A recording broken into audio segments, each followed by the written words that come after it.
7 дугаар бүлэг. Сумын сургууль.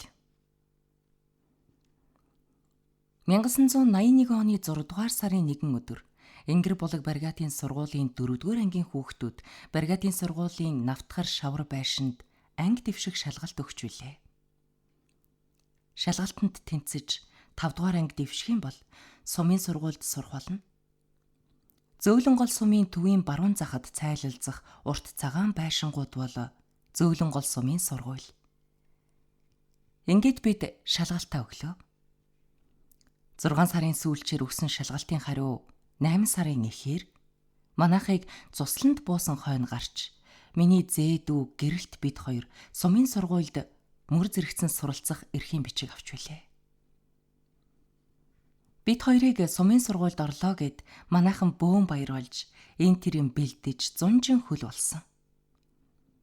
Бид хоёр баяр хөөрийн цаана бяцхан бардамнал цухал зуулж том хүнээр хилүүлэлгүй хэдэн өдөр тугалдаггүй лээ. Сумын сургуулийн 5 дугаар ангид орсон. Бас том хүнээр хилүүлэлгүй тугал бяруундаа гүйж байх ямар аятайхан гэж. Том болсон юм шиг мэдрэмж анх удаа төрж байв. Бид хоёр шинэ хувцас, шинэ ор дэвсгэр бэлдэж, ээж ихч хоёул хэдэн өдөр оёдол уйлд яарсан билээ. Үннийг хэлэхэд шинэ ор дэвсгэрээр юун зогсохов?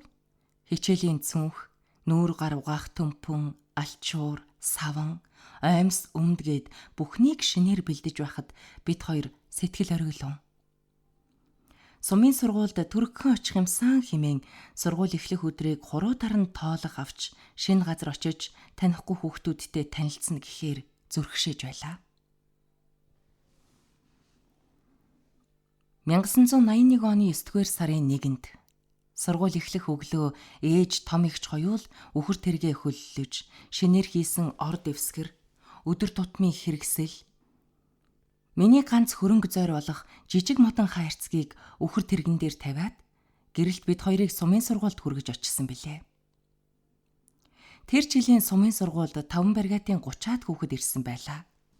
Янз бүрийн унаа хөсгөтэй хүүхдээ хүргэж очсон аав ээжүүд минь тусаа мэдлцэж шинэ хувцастай жаалууд ээж аваад агуулж яв. Хол явж танихгүй хүмүүс дунд орж үзээгүй бид хоёул хүүхэд бүхнээс биш үрхэж ээжээсээ салахгүй дагна. Ээж ихч хоёр биднийг бүртгүүлж байранд оруулж төвхнүүлж өглөө.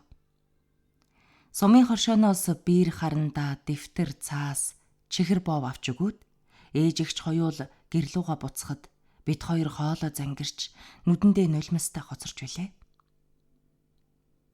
Ээжээсээ холдмооргүй байсан би хүний газар салж өнчөрхийн зовлонг анх удаага үзэж билээ. Нулимсаа бусдад үзүүлэхгүй гэж сургуулийн баруунтай байх сэлүүхэн газар хоёул бие биеэ зоригжуулж хэсэг сув. Тэгтэл сургуулийн хонх дугарлаа. Яваад очиход хүүхдүүд шинэ хичээлийн гэрт цуглаж, ангийн багш даримаа самбарын өмнө зогсоод юм ярина. Бид хоёул үүд тогшиж ороод нэг хоосон сандалд суулаа. Ангийн хүүхдүүдийг хооронд нь танилцуулж нэр дуудаж эхлэв. Нэр нь гарсан хүүхэд босож зогсоход багш "Суу" гэж суулгана.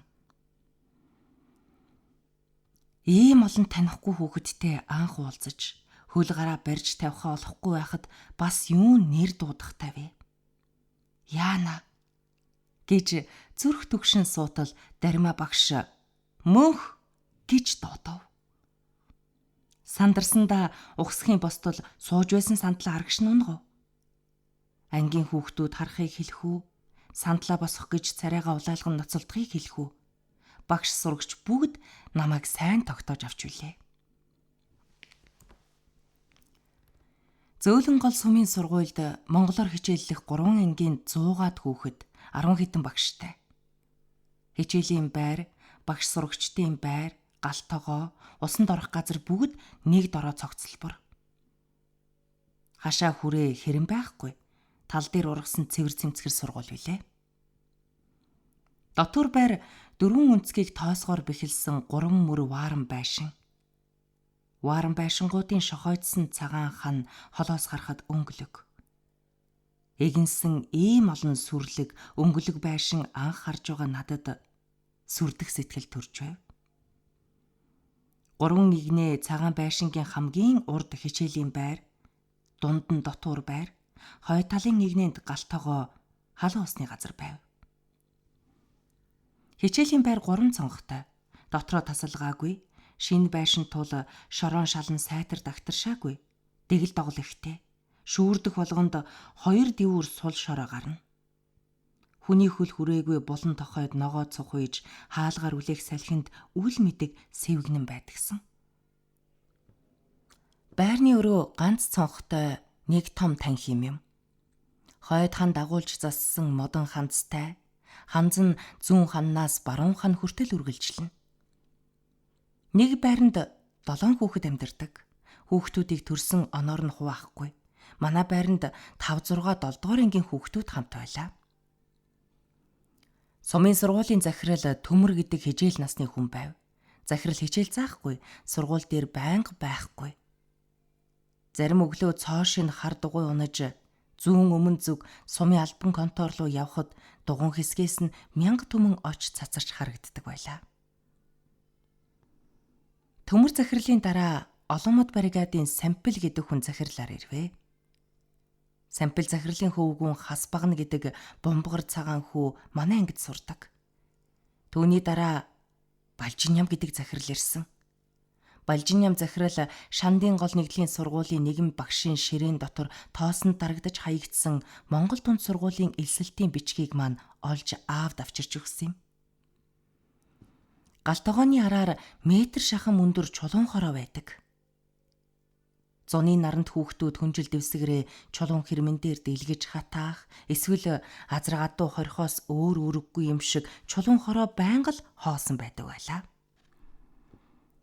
Байрны хүүхдүүд дунд орондоо шийдэг хүүхэд Мерсер байсан юм. Бусдад энийг мэдүүлэхгүй тулд үүр зүрээр босож дэвсгэрийн нойтон талыг дотогш харуулan хэрмэн дээр дэлгдэг авч заримдаа бүтэлгүйтэж, байрныхандаа мэдэгдэж шоолуулж, айгүй тул шээрэн баарнаач дуудуулах явдал гарна. Нэг гаригийн өдөр адуучид адуу тууж ирээд чулуун хороонд хорив. Сургуулийн хүүхдүүд чулуун хэрмэн дээгүүр дэгдээх юм мэд сууцгааж, бөөн сүлт азрах чоныг яаж самардаж байсан, хин хиний хар хэр яаж хуарлуулж хатирдаг, хин хиний уургын морь хэр сайн суудаг. Ноднон үрээ агтлахад хэний аав өөрт нь үрээний засаа өгсөн гих зэргээр ам уралдан ярина. Сургуулийн урдуур өнгөрөх засмал зам баруун довцог давж цааш одно. Хичээлийн завсар өглөө үдшийн чөлөөнд баруун довцог даваа цаашаа алга болох засмал замыг харж зогсох дуртай байв. Гэрээ санана. Энэ замыг дагаад гүйгээд гүйвэл гэртээ харина гэж бодно. Хойд уулын хормойд цагаан хошуу гэдэг 10 дайлтай жижигхэн хот байдаг юм. Сургуулийн тэндээс тод харагдана. Сумын сургуульд энэ хотны хэдэн хүүхэд сурч байв. Тэд бүрий болсон хойно гэртээ сэм хараад ирдэг. Тэдний явж ирж байгаа хөлийн чимээг сонсох сайхан байдагсан. Манай багш нарын ихэнх нь Шилийн гол аймгийн багшийн сургууль төгссөн хүмүүс байв. Ангийн багш Дармаа бошоотой нутгийн хүн. Саяхан багшийн сургууль төгссөн бидэнд хэл бичиг заадаг байв. Тооны багш Урангуа гэрн хошууны төвд байдаг залуу эмэгтэй. Байгаль болон дууны хичээлийг Тайвас хошууны гүн булаг нутгийн мөнгөн цэцэг багш заана. Багш нар маань цөмөөрө дотуур байранд суудаг. Гэр бүл болоогүй залуу багш нар байв. Дармаа багшийн гарын бичиг маш гоё. Хэл бичгийн хичээл тараад Дармаа багшийг гарангуут хүүхдүүд эндэрт гарч багшийг дуурайхыг оролдовч хинч тэгж сайхан бичиж чаддаггүй байлаа.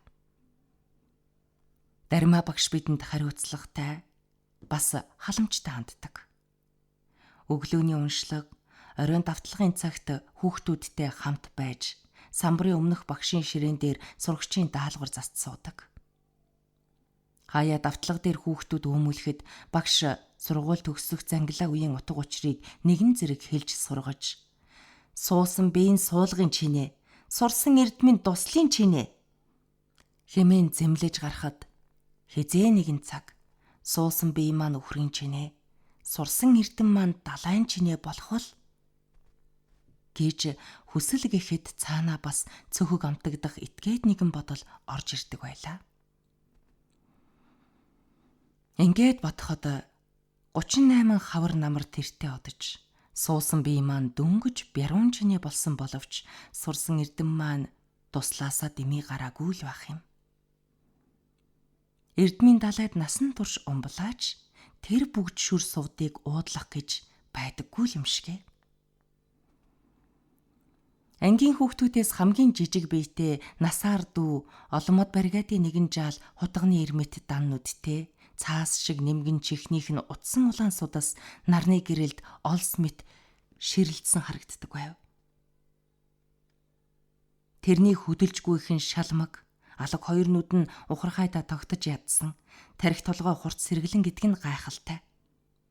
Шүлэг зохиол цээжлэх 5 минутын даалгавар өгөхөд тэр толгойгоо хамтран дээвэр харж нүдээ таг аниад шүүг мэд жингэнсэн нарийнхан дуун чих шивж орох нь онцгой. Хүүхдүүд цөм түүнийг харж инээлдэхэд тэр хоошоо урагшаа сандал дээрээ займчхад даримаа багш хүртэл тэсгэлгүй нээдэг байлаа. Сумын сургуулийн 5 дугаар ангид хэл бичиг, тоо бодлого гол хичээл байв. Хичээлийн илтгэлд хятад хэл байх боловч нэг хугацаа 2-3 хичээлээс илүү ордоггүй юм. Хэл бичиг, тоо бодлогын даалгавраа сайн хийж, онц дүн авч ангидаа хамгийн сайн сурдаг байсан тул жилийн эцэст онц сурлагтан 3 сайнтай сурагч шагнал урамшуулал сонсож, өвөр дүүрэн баяртай харж аав ээжээ баярлуулдаг байлаа. Сурлах сайтай хүүхдэд багш дуртай. Нэгдлийн сургууль 2 гариг тутамд нэг чөлөө өгнө. Би шалтгаан гаргаж байгаад даримаа багшаас чөлөө гуйхад багш минь зөвшөөрдөг байлаа. Зүүн мөрөө дагаж эргэх, баруун мөрөө дагаж эргэх, төв зогсох мэтийн биеийн тамирын жагсаалын аман дохиог сумын сургуулийн тамирын хичээл дээр анх сонсож, анх гүйцэтгэж байжээ. Биеийн тамирын багш хүүхдүүдийг жагсаагаад сургуулийн баруун талын сэлүүн газарт 1-2 гэж тоолуулан гүйлгэж хэмнэлээ алдсан хүүхдийг жагсаалын өмнө гаргаж гүйлгэх тул биеийн тамирын хичээлээс бид халирдаг байлаа. Мөнгөн цэцэг багшийн байгаль болон дуу хөгжмийн хичээлд дуртай. Хаврын дулаахан өдөр мөнгөн цэцэг багш сургуулийн үүдэнд наранд суугаад багшийн сургуульд сурч байсан үеийнхээ сайхан дурсамжийг ярьж өгнө. Өмнө нь сонсож байгаагүй инээдтэй хөгжилтэй сонин сайхан яриаг чагнахаар хүүхдүүд нэмж ирсээр багшийг бүчин сууж, дэвэн дэлхийн асуултаар хоргоож, мөнгөн цэцэг багшийг инээлгэж байдагсан. Багш маань бидэнд ганган байгаль, бага сургуулийн хүүхдүүд гэдэг олон сайхан дуу заасан. Одоо санахны ганган байгаль дууг цэлмэг сайхан өдөр аяган нуурын хөвөнд биднийг дугуйруулж суулгаад зааж үлээ. Ганган байгалыг толдсон гангийн нуурын цэлгэртэй хайртай хоёрын харцсан хөө хамгийн дундаас онцгой доо. Аршаан булгийн усан хөө тунгалаг болоод ариунда дассан хоёрын сэтгэлийг түнтэй яаж ч зөөрлөх вэ? Нуурын усан ариун бол нуг газартаа чимэгтэй, нийлсэн хоёр нь үнэнч бол нийтийн дундаас онцгой доо. Энэ дууг зааж байхад үгийн утгыг сайн ойлгоогүй. Гэхдээ радиогоор сонсдог дуунуудаас нэг л өөр, үг аян маш даруухан атал цаана хөгжилтэй тул тэр дороо сурч билээ. Сүүлд ахлах ангид байхдаа дууны үгийг сайн ойлгож, хөдөөгийн хөдөлмөрч залуусын амьдрал ахуйд үндэслэн зохиосон Монгол улсын дээхэн үеийн дуу гэдгийг мэдэж авсан юм. Айл 40 жилийн тэртээ сумын жижигхэн сургуульд сурсан дуу намайг насан туршид дагна гэж зүүдлээгүй юм. Хүний ой санамжид залуу бага насны үйлдэл хадагдаж үлдэх нь илүүтэй юм шиг. Залуу бага үеийн зүтгэл тэмцэл тэр үедээ бэрх хатуу байлаач 10 10 жилийн дараа үр шимийн эдлэхийн цагт тэр бүгдээс баясал бахархал санагдаж байдаг гэлтэй. Мөнгөн цэцэг багш дуу заахынхаа хажуугаар аяган нуурын хөвөөнд алчуур хаяж наадуулна. Баригдсан нэгэн тойргийн гол зогсоод сурсан шин дуугаа дуулж олонд сонсгодог байлаа. Сумын сургуульд биеийн тамирын хэрэгсэл дутмаг. 6 сарын 1-ний хүүхдийн баярыг тохиолдуулж тэмцээн уралдаа явуулна. Тэр нь сумын сургуулийн жилд зохиодог цорын ганц тэмцээн байжээ. Тэмцээнд 100 м, 200 м-ийн гүйлт, бас 100 м газар тоо бодож гүйх гүйлт, 400 м-ийн буухай гүйлтээр хүүхдүүд өрсөлддөг байлаа. Гүйлтийн гарааны шугамыг сургуулийн баруунтай өвс хялгантай талархуу газар шогоо хасгаж гаргадаг. Гүйлтийн шугам ногоон цагаанаар өнгө ялгарч, тамирчид гараан дээрээ зогсож эхлэхэд уралдааны давчуухан уур амьсгал дорхноо өтгөрдөг билээ. Ердийн цагт хүүхдүүд өөр хоорондоо тоглох зүйлээр юр дутхгүй. Хичээлийн завсар хүүгүүд нь барилдаж, огт нь дээс дэвхэрч, хичээлийн хонхой дуурахыг сонсохгүй хичээлээсээ хоцордог үеч байлаа. Жавартай тэнгэрийн хаяа улаан, зуудаг нохойн шүд улаан, жаргалтай эмийн хацар улаан гэж ертөнцийн 3 улаан гэх мэтийг цээжилж, ой санамжаа сорих буюу онцгой таавар таалгаж оюунаа уралдуулдаг нь нэгдлийн сургуулийн өвөрмөц нэгэн оюуны тоглоом ажээ. Бригадын сургуульд ангита 4-5 байсан бол сумын сургуульд 30-аад хүүхэд суух нь олон санагдана. Манай ангид Гандэр, Гавшгай гэсэн нэртэй хөвгүүд, өөрхөн Хонгорзол нэртэй охид байлаа. Тэдний нэрийг сонсоод би өөрийн нэрээ голж эхэллээ. Мөнх гэж сонсоход муухай, дуудахад хүртэл нэг л хатуу. Дээрээ тодтгол нэмхүү. Мөнхөө тодтгол болох уу гэж бодоод мөнх нэрнийхээ ард баяр гэж нэмж үзлээ. Болох юм шиг. Тэгэхэр нь цүнхнийхээ осор дээр бичиж тавив. Багшид тушаах даалгавраас бусад дээр нь мөнх баяр гэж бичив. Тэгсэн хэрнээ шин нэрээр минь дуудах хүн гарахгүй л байв. Жилийн дараа Шилэнгол аймгийн Монгол Дунд сургууль шалгуулж очоод сонсоогүйгээ сонсож, хараагүйгээ харлаа. Шилэн хот гэж зүгчиг нь ялгагдахгүй төөрмөр том хот аж. Монгол Дунд сургууль нь сумын төвөөс том. Сургуулийн ажилдаг хүмүүс нь манай сумын бүх хүнээс олон. 1-р ангид гихтэл 50-60 сурагчтай. Тэр олон хүүхдийн нэр сумын сургуулиас илүү сонирхолтой. Хүүхдүүдийн хэл яриа сонин содон байв. Шилэн хотын гудамж сайхан, барилга өндөр, хүн олон. Хүний нэрсэн хүртэл сайхан. Надад нэг хачин хобби байдаг. Богцны оосор, номын нүүр гадар, бичгийн ширээний шургуулга дотор он сар өдөр бичих дуртай. Ямар нэг сэвгүүн бодол төрөх буюу мартах ёсгүй гэж үзсэн өдөр хоногоо байнга бодол санаанда ойр байлгах, хаяхгүй гээхгүй гэсэн юм дээрээ огноолоод ирээдүйн дурдтгалд зориулахыг хичээдэг. Энэ хобби маань их сургууль төгсөн төгсдөл өөрчлөгдөөгүй юм. Хизээ хойно нь энэ олон огноог харахад болсон явдал, тухайн орчин нөхцөл, бодол сэтгэлийн нарийн ширийн зүйлс цөм санагддаг үлээ. Оройн хоолны дараа эсвэл гэртээ хараагүй амралтын өдрүүдэд баруун давцаг дээр гарахад баруун манх намрын өнгөөр шаргалтан дүн хийж, наад доор нь гэрийн утаа суунаглан харагдана. Алтран шаргалтах баруун манх гэрийн цэнхэрхэн утаа инүүхэн татал яваад очиж болдгүй зүрх хөмрүүлж байсныг одоо ч санаж байна. 2000 онд Өвөр Монголын шорон шуурга нийслэл Бээжинг дайрч тухайн үеийн төрийн зөвлөлийн ерөнхий сайд Жүүрүнжи нөхцөл байдалтай танилцахдаа зөөлөн гол суманд очиж байжээ. Том баг олон албан тушаалтан ерөнхий сайдыг дагалдан энэхүү довцог дээр гарчээ. 3 жилийн дотор аяган нуурын хойд талыг битүү ойжуулна гэж нутгийн ноёд амлахад Жүүрүнжи сайд битгий хоос амлаа. Бодтой. Ажил хэрэгч бай гэж хэлсэн тухай яриа сонсогдож байв.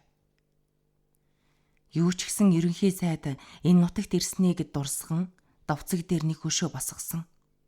Өнөөч сүглээсээр байна. Гэртээ хараагүй амралтын өдөр сумын хоршоо хэснэ. Өглөө онгоохт нь худалдагчийн урдуур хойгуур шургалж орно.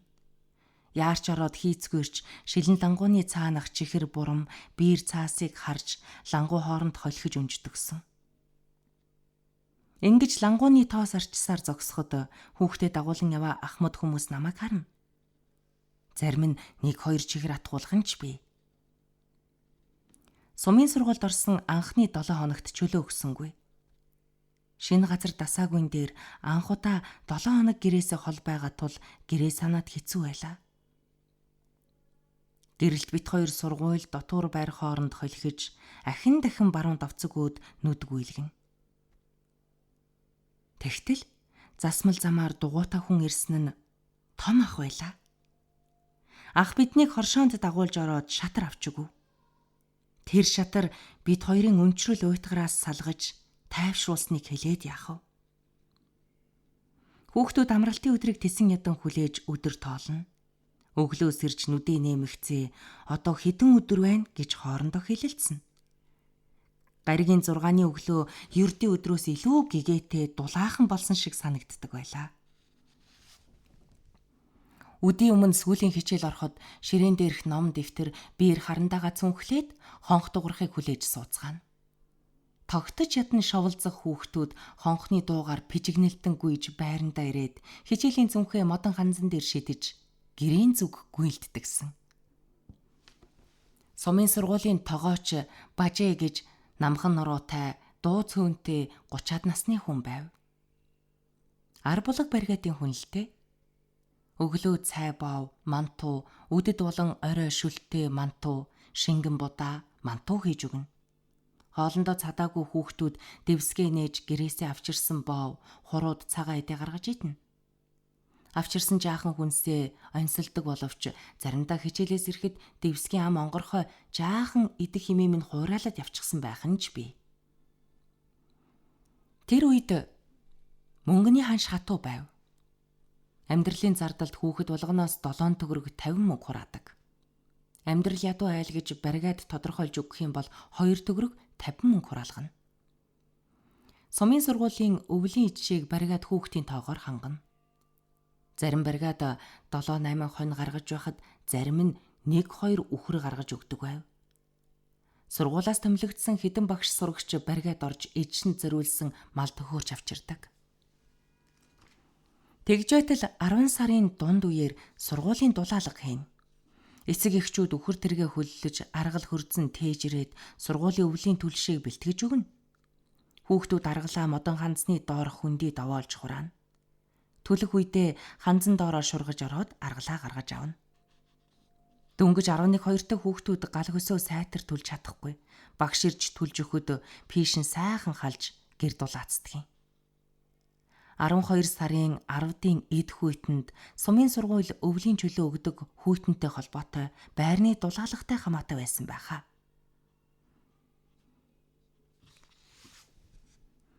Тэр үед сумын сургууль бол тухайн үеийн малжих хорны сурах насны хүүхдүүдийн тархац, соёл гэгэрлийн бодит байдалд үндэслэн сурган хүмүүжлийн их сурвалжийг зүй зохист нийцүүлэн байрлуулсны үр амжилт байсан юм.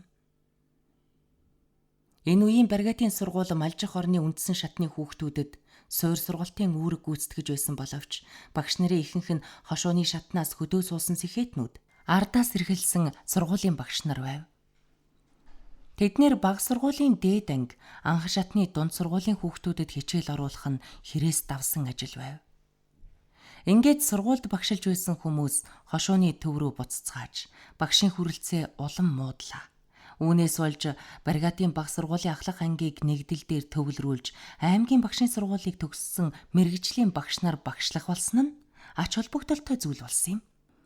1992 оноос баригатын сургуулийг татан буулгаж бүх сургуулийг суманд төвлөрүүлэх болсноор гэр барилга нэмж байгуулан багш ажилтан элсүүлж сургуулийн хүрээ өргөжөв.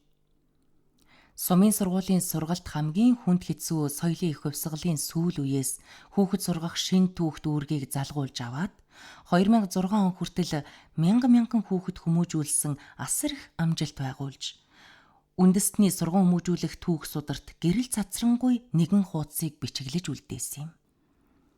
2006 онд сургалт хүмүүжлийн их сурвалжийг нэгтгэн сургуулийн байршуулалтыг эмхлэх төрийн бодлого эхэлж хэрэгжүүлснээр сумын сургуулиудыг татан буулгаж цөм хошооны төвд төвлөрүүлэх болжээ. Төвлөрүүлэлтийн дагуу шинээр байгуулсан сургуулийн өнгө төрх, багшийн хүрэлцээ, тоног төхөөрөмжийн хүчин чадал урд байгаагүй дэвшилт хүрч одоо бол сургууль гэдэг уужим талбайд гүйлтийн тусгай замтай, түүний цаана гантиг цагаан хичээлийн байр асрууд зэрэгцэн сүндэрлэж, аргал хүрзэнгийн утаагүй болж, халуун параар байраа халаадаг болжээ. Багшийн их сургууль төгссөн багш нар багшилж байгаа нь сургалтын нөхцөл тодорхой төвшөнд хүрсэн гэдгийг илэрлүүлээ. ертөнцийн альва үйл хэрэг сайн муу хоёр талтай. Малжих орны өвөрмөц үйлдвэрлэл, аж байдал, хүн амын тоо тархац мэтийн хүчин зүйлд шалтгаалan сумын сургуулиудыг хааж хошуун төвлөрүүлсэн нь олон сөрөг нөлөөтэй байв.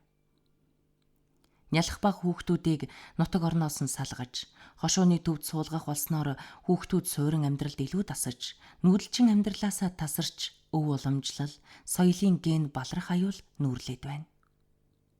Өнгөрсөн зууны 60-70 онд монголчуудын дунд төрөлд өндөр байсан бол 80-90 оноос буурч, одоо бол айлууд ганц 2 хүүхэд төрүүлж өсгөх болжээ. 1-2 дугаар ангид орох хүүхэд 6-7 настайдаа гэрээс явж сургуулийн дотуур байранд бие дааж сууж чадахгүй. Жилийн 4 улиралд ажил тасардаггүй хөдөөний гэр орон мал ахуйгаа орхиод хошуу газар хүүхдээ харж сууна гэдэг худал. Энэ нөхцөлд өвөө эмээ нь хүүхдээ авч хошууны төвд байр түрээсэлж сууна. Эсвэл ээж аавынх нь нэг нь хүүхдээ харж суух болно. Хэрвээ ээж нь юм уу аав нь хошуун төв дээр хүүхдээ авч суухад хүрвэл хөдөөний айлын нүрэх хөдөлмөр ганц хүний мөрөн дээр тусаж асар их бие сэтгэлийн дарамт болоо зогсохгүй байрны түрээс хоол хүнс хэрэглээний зардал хүнд тусна.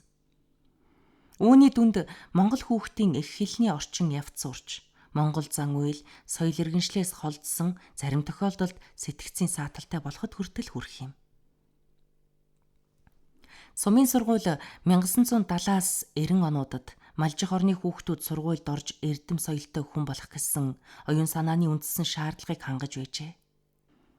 Оршин тогтносон 40 жилийн хугацаанд мянган хүүхдийн хүслийн жигүүр тэлж, аяны жолоо атгуулж өгснөөрөө сумын сургууль гавьяатай. Сумын сургуульд сурч гарсан хүн бүхэн их сургуулаа цээжиндээ хадгалж санан дурсах болно гэдэгт эргэлзэхгүй. 2012 оны намрын 1 өглөө гэрэлт бид хоёр хоёул Шилийн хотоос машинтаа гарч хуучин зөөлөн гол сумын төвийг зорж хөдлөлөө. Шилийн хот чуулалт хаалах хурдны замын 218 км дэх цэг хүрэхэд хурдаа хасан замаас бууж балчир насны онцгой нэгэн дурдтгал хадгалсан зөөлөн гол сумын сургуульдаа очлоо. Тоосгон хүрээ нэмж барьсан байна. Үүдний хоёр талын хэрмэн дээр сайтар суралцаж өдрөөс өдөр өөдлөг түн гэж хятад монгол бичгээр бичсэн байна. Үүдээр нь алхаж ороход ваар, тоосгоны хилтерхий, шилний хагархай, сагсааж ургасан лүүл шарилж, зэвэрсэн түгжээтэй хичээлийн байрны эвдэрхий хаалга огтов. Бид хоёрын хинэн ч үг дуурсангүй. Өмнө харагдах энэ дүр төрхийг харан гониглож зогсов. Тэгтэл 38 жилийн тэртээ хичээлийн хонхны дуу танил өнгөөр жингэр дугарлаа. Жаахан биедээ илбэгдсэн нэлмгэр хувцастай хөрслөг жаалууд, гөрмөлг эцэг, эрийн даван хүрэмтэй бор охид ангируугаа гүйлдэхэд залуу сайхан багш нар ном дэвтрээ сугавчлан тэдний хойноос алхана.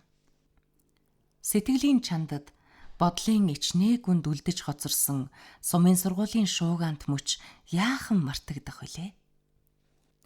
8 дугаар бүлэг. Битүүний өдөр.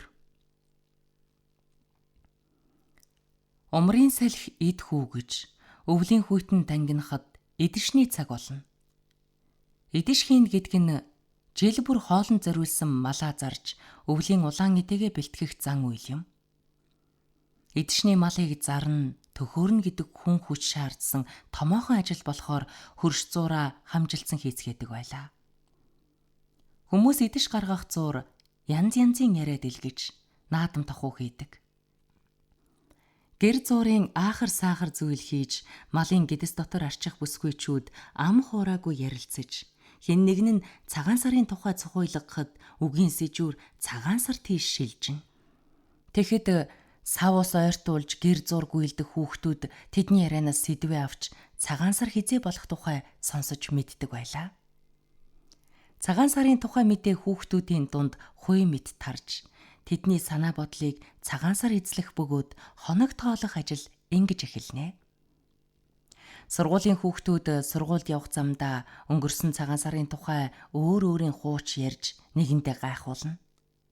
Шинэ хувцсны тухай, айл хэссэн тухай, буужингийн тухай, чихэр бов амттны тухай олон яриа дурсамж үлгэр эхлүүлэхэд нөгөөх нь үлгэж аваад цааш ярьж цагаан сар хүлээж ядсан сэтгэл улам яардаг байлаа. Ердийн цагт алхаад барагддаггүй гэрээс сургууль хүртэлх 4-5 газрын зай хүүхдүүдийн хууч ярианы ид шидээр нэг л мэдхэд дуусаж бид дур муутай салцгааж гэр өөдөө харьдаг байлаа. Өглөө сэрмэгцээ хан дүлгөөтэй хуанлыг урж, үлдсэн хоногуудыг тоолохын зэрэгцээ бас нэгэн өдөр хорогдож байгаад дотроо сэм баясдаг байв. Эдэж төхөөрөх ажил 20 хоног үргэлжилж, дараа нь цагаан сарын бэлтгэл эхэлнэ. Айл болгон нэгдэл, хавир хошоогоор явж, цаашаа 50 хошооны төв бавчин орж, цагаан сарын жаалжуул юмаа төхөөрөхөд хүүхэд багчууд улам хийрхэн яардаг боловч өдөр хоног гялалзан өнгөрч өгөхгүй байгаад арга барагддаг байв. Айлуудын цэвэрлэгээ галын 23-ны хавцаа эхэлнэ. Бүтэн жилийн утаа тортог шүүрдэж, ханаа цайруулах гэж ухаж авчирсан цагаан шороогоо усанд дэвтээж, сойцдож угаадаг. Сүүлдээ хан цайруулах зориулалттай өнхрүүш гарсан нь цагаан шорооноос хол илүү цайруулах чадaltaй байв. Хан угаахта ханзны эсгий, чирс тэргүүтнийг гаргаж тоосыг гүн. Энэхүү ажилд ихэвчлэн бие оногддог байв. Том хүн болохоор эсгийн нэг ирмгээс хуйлж атгаад цасан дээр саваатахад цав цагаан цас харлаж хэртээд, харин эсгий цасан дугаагдаж цэвэршдэг бөгөөд цагч баг зарцуулна. Би харин эсгийг хуйлж атгах чадал бага, тиймээс саваатаж цэвэрлэнэ. Салхины дээд талд нь зогсож нэг гараар эсгийн нэг булангаас атгаад газраас хүндийрүүлж нөгөө гараа саваатна. Хэдэн 100, 1000 саваадаж байж нэг том эсгийг өвж дуусгана. Хит удаан саваадаж зогссоор өдрийн хагас барахч үе байдагсан. Эгч гэрийнхний бүх хувцс хунар, хучлаг дэвсгэрийг том төмпөнд дэвтээж хэдэн өдрийн турш угаадаг байв. Угааснаа гадаа татсан хэцэн дээр үлгөхөд тэрэнд орхноо турсаг мэт горзоож хөлдөөд салхинд дэрвэн харшган, хугарахгүй, тасрахгүй гэсэн болгоомжлол төрүүлнэ. Үдэш болж харанхуй нөмөрөхөд хөлдөө хувцаа гэртээ оруулахад хүйтэн чийг уушиг руу нэвтрэх боловч гиснэ гэж үгүй, хөлдүүгээрээ хатна.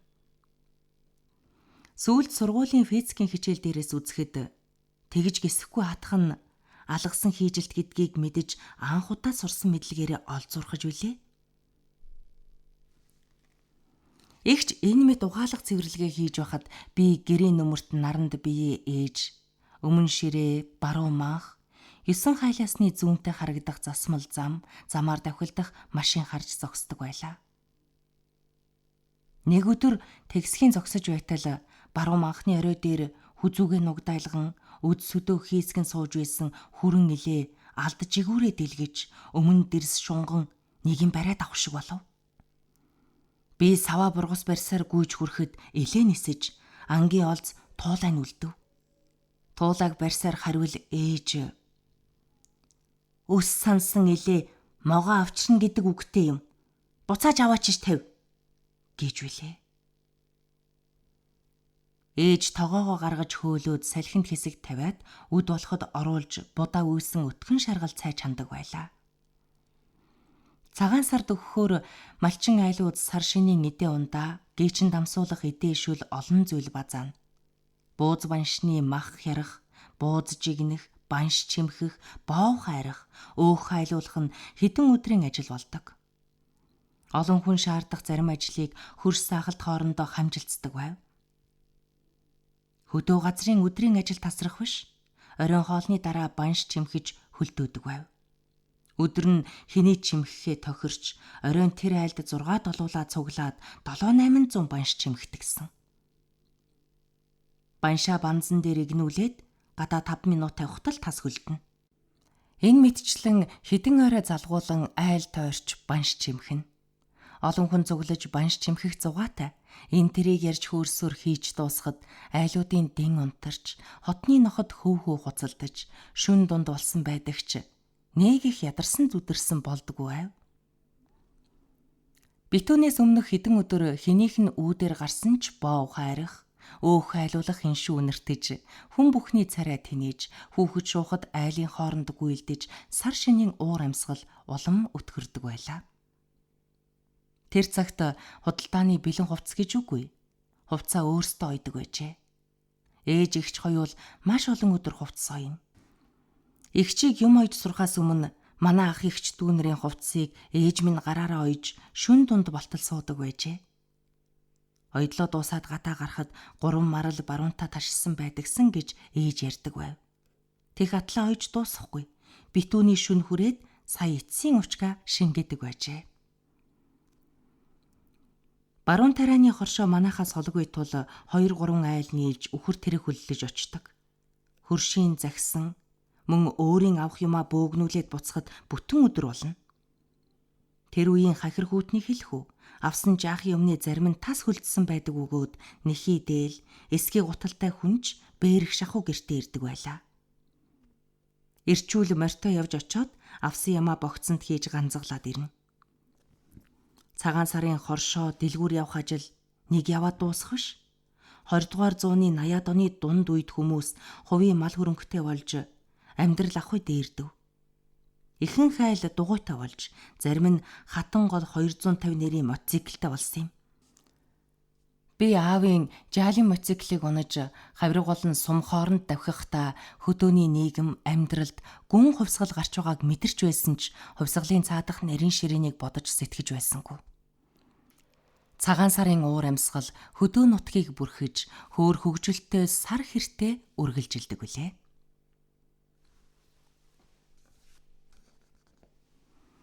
Нэгэн өглөө сэрж нүдэ нээхэд хүсэн мөрөөдсөн битүүний өдөр ирсэн байдаг. Өглөөний наран цонхоор жишүү тусаад юу бүхэн хангалуун санагдана. Ханан дөлгөөтэй Хуанли хэдийн улаан болж, ээж тогоотой цай самарч, аав авдрын өмнө радио оролдоно. Радио гэдэг сони юм. Битүүн болцоход байгааг мдээгүй юм шиг ямар ч баярлсан хөөрсөн янзгүй сонин мэдээл гэх юм. Ойлгохтой хэдэн дуу тавиач гэж хажуунаас нь сануулмаар санагдана. Тэгсэн мөртлөө шиний нэгэнд генет сэхэ авсан мэт цагаан сарын баяр гээд хилээд эхэлвэл хүмүүсийг шинэ хувцсаа тайлж, цагаан сарыг хуучиртал цагаан сар зориулсан тусгай нэвтрүүлэг гэж өдрийн туж давтаж байдаг. Өглөө эрт босдгүй хойрог зам маань ор тас арилж, битүүний өглөө шийдмэг, шалмаг босож цайгаа уна. Битүүний өглөөний цайнд шин чансан мах, хайрсан бов, нарийн бов, цагаан эдээ өрсөн нь ердийн өдрөөс тансаг. Цайны дараа ээж гэрээ цэвэрлэж, аав ах бид нар гаднах ажлаа амжуулна. Эрт дуусгахыг хичээж ах бид хоёул ажлаа хувааж хоёр тишээ хөдөлдөг байв. Би хороотоо өхөр хонио гаргахад ах худаг дээр хөөж аваачиж услана. Энэ хооронд би хөлдөөсөө гаргаж гэрийн үүдэнд цугласан хог хоргол, өвс богийг дэрсэн шүүр барьж шүүрдэж холдуулна. Дэрсэн шүүр хатсан дэрсээ тайрч богиносголгүй гаднахаа цэвэрлэх зориулалттай өндөр шүүр байдаг. Цахарт дэрс элбэг учир дэрсэн эдлэл өргөн төрөл зөвлөн ч олон юм. Битүүний өглөө үүдний баруун захаас зүүн зах хүртэл урагшаа үнс хүрх хүртэл ердийнхөөс хол өргөн хүрээнд шүүрдэж цэвэрлдэг. Айлууд гэрээ өмнөх малын цуваа жим дагсан хөлдүүс, худаг хавийн хөлдүүсээ түүж, хот айл улам бүр цэвэр цэмцгэр болдог байлаа. Ус ууж ханаад завжнаасаа ус савируулан зогсох үхэр барууга тууж, шилбүр бариад өмнө ширээ рүү гаргана. Нарны өөдөөс алхаж, үхрээ тууж явхад тэнгэр наминтанд цэнхэртэж, 4 зүг анир чимээгүй цэлийж, гутлын уланд цас чахардаг байлаа. Манай нутагт хос уянга бичих заншилтай. Гэрийн дотор хан, гадна хан, хаалган дээр бэлэг дэмбэрэлтэй ерөөл зүгнэлийн шадууд улаан цаасан дээр бичиж наадаг нь сар шинийн уур амьсгалыг нэмэгдүүлнэ. Дунд сургуульд байхдаа өөрөө хос уянга зохиож биерээр бичдэг байсан тул зүүн баруун хөршийнхөө улаан цаасыг авчирч надаар бичүүлдэг байлаа. Сүүлийн үед гоц төрхөн худалдааны хос уянга гарснаас хойш өөрсдөө бичгээ больжээ. Хос уянга битүүний үдийн 12 цагаас өмнө наадаг нь битүүлэхийн нэгэн ёс заншил байна. Хүүхэд багчуудын шинийн хувцсыг ч үдийн 12 цагаас өмнө өмсүүлэхийг эрхмэлдэг. Шинэ хувцастай хүүхдүүд хот айлыг баруунаас зүүн шин, зүүнээс баруун шин самнаж, айл үлдээлгүй орж шинэ хувцсаа гайхуулна. Тэгэхэд айлын ахмадууд аяыг харж сонсох гэсний сонсгож магтаад хэдэн үг хэлэхэд хүүхдүүдийн цээжинд багтаж ядан баяр бахархал хөвөлддөг байлаа. Сургуульд орж хоёр үсэг нүдлэх болсон нь айлын хос уянгийг дотн гаднагүй авайлж уншиж сайхан санагдсанаа бас цээжилждэг байсан. Ээж намайг усанд оруулж толгойноос хөл хүртэл шинэ хувцас сольж өгдөг. 6-7 настай байсан тэр жилийн битүүн санагдах юм. Шинэ хувцас өмсөд аятайхан үгс сонссоор цөс чадал ургаж, ааваа дагаж ганц манх гэдэг газар хүртэл үхэр тууж явснаа мартдаггүй. Хүүхэд багчууд 6 сарын 1-ний хүүхдийн баярт цагаан хантааз, хөх өмд шинээр хийж өмсдөгч, том хүмүүс жилдээ ганц удаа шинэ хувцас өмсдөг байв. Ядуу дарчин цаг, юм ховор, хомс хэцүү ээжтэй. Малчтын дунд жаахан мах тосгордож явах тарианы хятадууд өвдөг тохой байтугай оймс бээлийн хүртэл нөхөөстэй явдаг байв. Хүүхэд багчууд шинэ хувцас эдээ уушаараа бахархан хот айлдаа чавхтаж байхад эдэр залуус сар шинээр унах мордын дэлийг гоёод завгүй. Хөхөл сүүлийн шар буюу ногоон пансаар боож, жигдэл зассан дил, анхны сойлгонд өнгийн нарийн торох авчуулан огтын гизэг мэт гурваар гөрж хааган дагуулж унжуулна. Гойж чимгэлсэн морд харахад нэг л цоглог сайхан. Залуус морио гоёх төдийгүй нандинаж хадгалсан ганган чамин эдлэлээ гаргаж хүмүүсийн харцыг татдаг. Мэдээж тэр бүгд шин чамин гэж тансаглах нь үгүй. Хуучин гэвч эмээлийнхээ хяр даруулгыг өнгө ортол зүлгэж дөрөөн сур олон жирэмний эрчийг чангалдаг. Хулсан самаар морины дэл гуй нуруу хондлог самнаж мордын тоосыг арилгаж цэвэрлэхийн дээр нуруу биеийг амрааж шинийн аянд зэхэж байх нь илүүтэй. Залгуутад явах гийчид хэд хэдэн хот айл дамжих учраас шинийн морд уралдааны мордоос дутуугүй хол зайд тавхидаг. Наадам давхих мордын уяа сойлгыг тэнцвүүлэхтэй адил сар шинийн мордыг ч хэдэн өдрийн өмнөөс уйж сойдог заншилтай. Панс торгоор чимж уяа сойлгон тэгширсэн хүлэг морд уяан дээрээ тогтож ядан байдаг нь битүүний өдрийн өвөрмөц нэгэн үзэгслэн билээ. Чимгэлсэн агтууд унсан эцдийнхээ цог зайл аз хиймрийг өргөж давхихад эцдийнх нь авхаалж самба харагдана. Цахруудад битүүлэх нэгэн ёс бий. Дүүмэд хүмүүс хуучин жилдээ ахмад буурал, ах цах хүмүүсээ эргэж ирж байгаа шинэ жилд юм бүхэн өөдтэй өнгөтэй байхыг зөвгнөн ерөөх энхүү ёсыг хуучин жилийн эцэс битүүнд үлддэг учраас битүүлэх гэж нэрлэдэг байх. Битүүлэгсэд 4 бууз, жижиг пял болон шил архитай явдаг. Битүүлэгч 3 буузаа пялан дээр чандамналж өрөөд үлдсэн нэгийг дээр тавина. Дараа нь пялтай буузаа ширээнэ тавьж архиа бариад ах цах хүнд амсуулж хундах сэргэн. Битүүлэх ёсыг хүлээгч нь пялыг хоосон буцаахгүй гэж пяланд чихэр чавх хийх бөгөөд битүүлэгчд эдээ амсуулж буцаадаг ёстой. Холынх нь битүүний үдээс хойш битүүлэх ёсоо үлдэж байхад ойр зуурынх нь битүүний оройн хоолноос өмнө битүүлдэг. 1990 оны битүүнд үдээс хойш би аавынхаа хээр морийг унаж нагац эмээдээ битүүлэхээр мордож билээ. Нагац эмээ намайг үзээд бишгүй олон юм сонирн болгож ярихын зэрэгцээ нийслэл хотын тухай, сургуулийн тухай надаас бас олон зүйл асууж их л баяртай байлаа. Тэгсний авдраа уудалж баахан тэмтрээд чихэр чав гаргаж надад атгуулах гэв. Ийм том залууд чихэр чавга хэрэггүй дээ гэж намайг тоглож хэлэхэд юу гэсэн үг вэ? Эхнэр авсан ч гэлээ нагз эмээдээ бол хүүхэд шүү дээ гэж хэлж билээ. Эмээгийнхээс гарахад харанхуй болов. Би яар авчилж морио давирч давхиуллаа. Цас унгарлсан жижигхэн тавгарын хяа зөнгөрч явтал морь хальтэрч морьтойгоо давхралдан унав. Фермер ухас гэж басв. Би ч баслоо. Өвдөх юм мэдрэгдэхгүй байв. Өмсөж явцсан биеийн тамирын хувцсны өмдний өрөөсөн гуй тамтаг болтол урагдсан байв. Дурлан байж хоолны мөнгөө хэмнэж байж авсан өмдний хойноос олон хоног харамсаж билээ.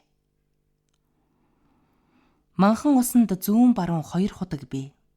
Зүүн худгийг зүүн захын айлууд, баруун худгийг баруун захын гурван айл хэрэгэлдэг. Өвлийн өглөө худгийн амнаас уур савсаж, зузаа мөс хөлдсөн онгоцонд ус хийхэд шаржганаж, мөс нэг талаасаа цав гарч хагардаг байлаа. Битүүнд онгоцны мөс хагалж цэвэрлдэг. Өдийн цайны дараа айл бүрээс нэг хүн гарч онгоцонд хөлдсөн мөсийг зээтүүдэж, онгоцны гүн болон өргөнийг тохиромжтой байлгах, бас ойр хавийн мөсийг арилгаж, мал гулгаж унахааргүй болгоно. Онгоц болон худгийн бүүрэгний мөсийг зээтүүгээр арилгадаг бол худгийн усны мандал мөсийг царилдаж арилгадаг. Зээтүүний эр царилын үзүүр мохоход аав зууханд хийж улайлган ган лантуугаар давтаж хурцалж үзүүрлдэг байлаа.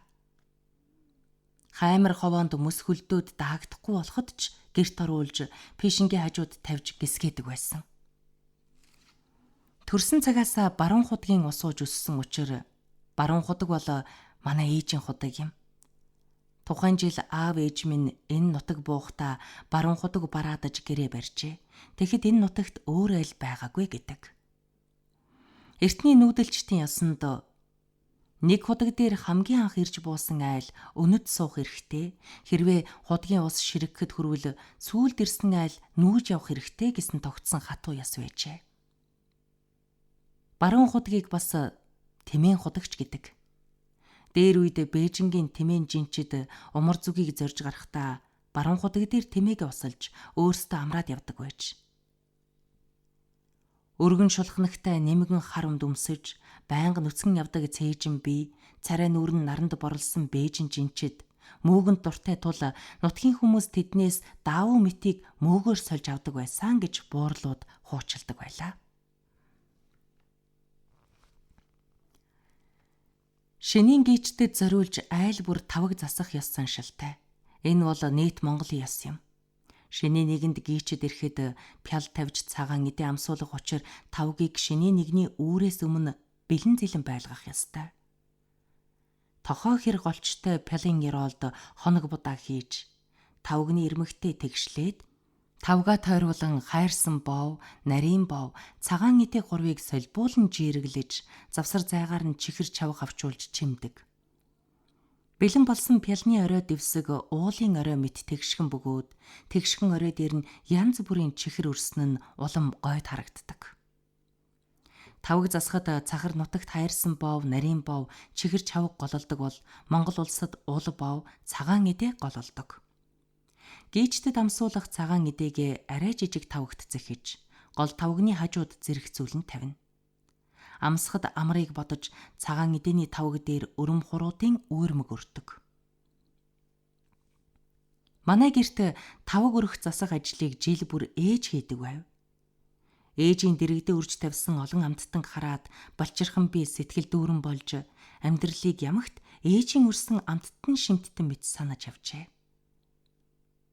Үнэн дээр амьдрал хэсэг зураал амттай шимттэй бөгөөд ихэнх хэсэгтээ гашуун аргуун байдгийг ухаан суугаагүй хүүхэд нас яаж мэдэх вүлээ?